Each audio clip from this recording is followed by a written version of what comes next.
促官主席黃建榮先生 MH。道教青龍小學胡景村趙淑儀校監。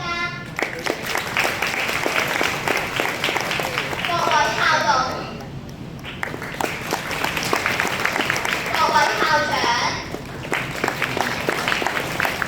各位老師、各位家長同埋各位同學，大家好！不知不覺6年嘅小學時光匆匆過去，我哋亦都即將要離開母校，邁向人生嘅另一旅程。回首6年校園生活嘅點點滴滴，心入邊亦都充滿咗感激同不捨。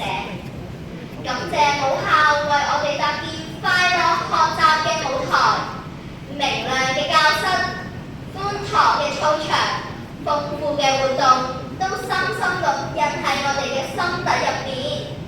母校令我哋學會知識，明辨是非，令我哋慢慢成長為一個有禮、有愛、有夢想嘅人。感謝老師成為我哋成長路上嘅明燈。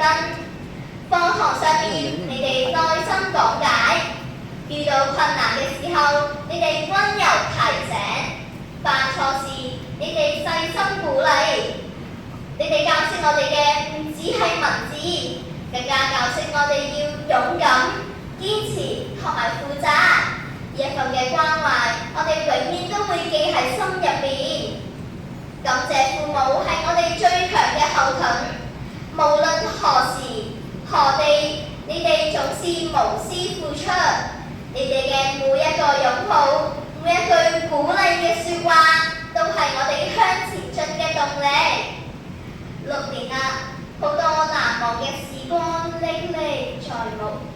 畢業營入邊，我哋一齊遊玩、傾偈、互相照顧，度過咗難忘嘅時光，友誼亦都變得更加嘅深厚。社會探究活動入邊，我哋一齊動腦思考、動手實作，一齊討論，一齊嘗試，學會合作，學會咗喺挑戰入邊收穫快樂，一啲珍貴嘅回憶永留心中。再次感謝所有愛護同埋幫助我哋嘅人，我哋會帶住一份嘅溫暖同埋力量繼續前行。最後祝願母校校譽日隆。